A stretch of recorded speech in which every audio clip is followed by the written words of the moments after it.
राधे राधे, जय श्री कृष्ण। आशा करती हूँ आप सभी कुशल मंगल होंगे।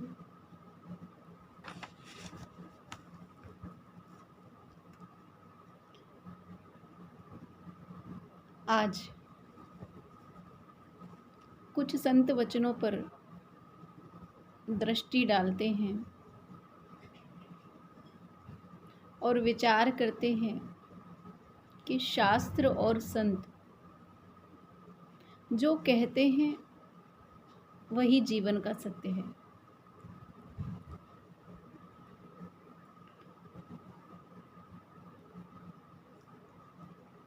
संसार दुखालय है और संसार ही सुखालय है। माने प्रत्येक जीव सुख और दुख संसार में रहते ही पाता है।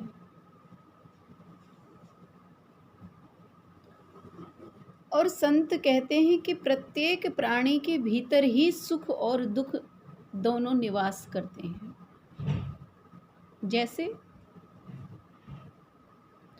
किसी के पास एक मोबाइल है,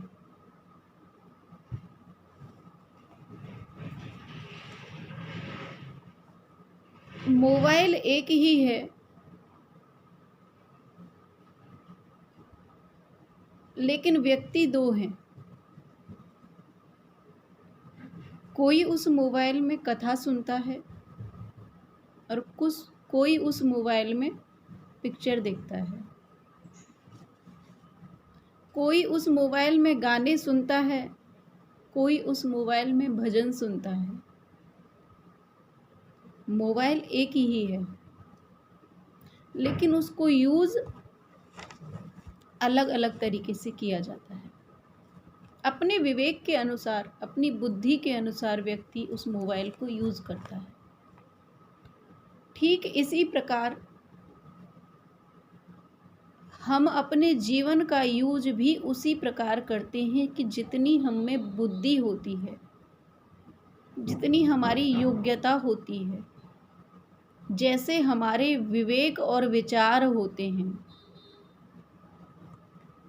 व्यक्ति चाहे तो लाख कमियों के बावजूद भी खुश रह सकता है, और जिस व्यक्ति को दुखी रहने की ही आदत हो, उसके पास सर्व सुख हो, पूर्ण संपन्नता हो, सब कुछ हो, फिर भी वह व्यक्ति दुखी ही रहेगा। क्यों? क्योंकि उसको आदत बन चुकी है दुखी रहने की। सुख और दुख संसार में नहीं है, सुख और दुख तो हमारे भीतर है। सुख और दुख हमारे भीतर से जागृत होते हैं। जो व्यक्ति भजनानंदी होते हैं, त्यागी होते हैं, जिनको देना पसंद है, जो जानते हैं कि सुख क्या है, सुख देने में है, पाने में सुख नहीं है। जितना हम संसार में देंगे, अब देने से मतलब केवल धन ही नहीं है। दान करने के लिए केवल धन नहीं होता, विद्या दान होता है, मुस्कुराना भी एक दान होता है,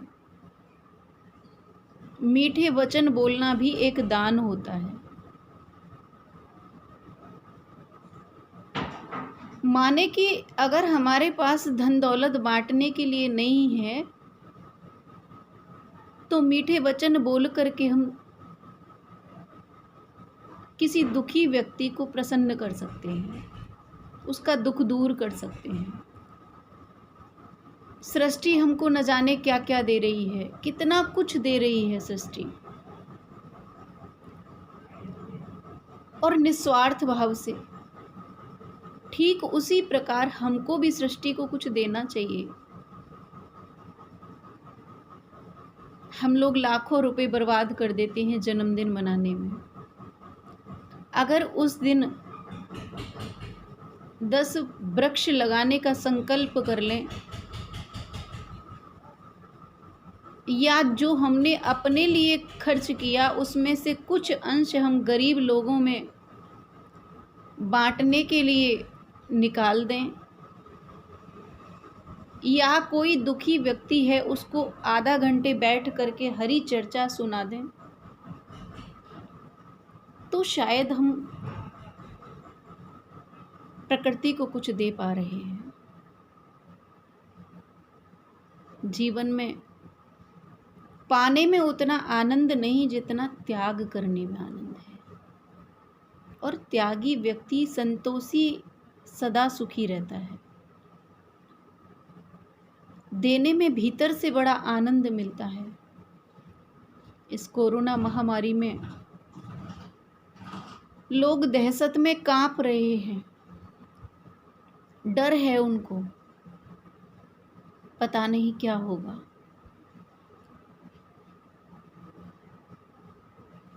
अगर किसी को कोरोना हो जाए या है तो उसको डराओ मत, उसको हिम्मत दो, उससे दूरियां मत बनाओ। कम से कम पास जाकर के नहीं तो फ़ोन से ही उससे बात करो और उसको समझाओ कि कोरोना बहुत बड़ी चीज़ नहीं है, ये बीमारी है बस। दवा लो, मन को शुद्ध रखो, पवित्र रखो, आत्मा को बलवान करो, और आत्मा बलवान सत्संग से होती है, भजन से होती है, विश्वास से होती है। इस विश्वास को बढ़ाओ। अगर किसी का ये प्रश्न होता है कि भगवान कौन है, भगवान तो हाथ पे हाथ रख के बैठा है, तो मैं कहती हूँ कि भगवान का सबसे बड़ा स्वरूप है प्रकृति। नित्य सूरज निकलता है, नित्य चांद निकलता है। रोज ईश्वर से प्रार्थना करके सो कि हे नाथ, अपनी कृपा दृष्टि हम पर सदैव बनाए रखना, हम कल का सवेरा देख पाएं। सुबह घर से निकलो, कोरोना का डर लेकर के मन से घर से मत निकलो, बल्कि भगवान से प्रार्थना करके निकलो कि हे प्रभु, मैं काम पर जा रहा हूँ, मेरी रक्षा करना कि घर लौट करके सुरक्षित वापस आ जाऊं।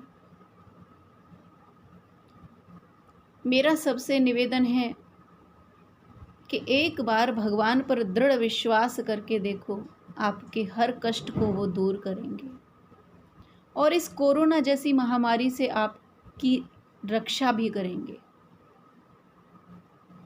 कोरोना हो भी जाएगा तो भी आपका बाल बांका नहीं होगा। जय श्री कृष्ण। राधे राधे।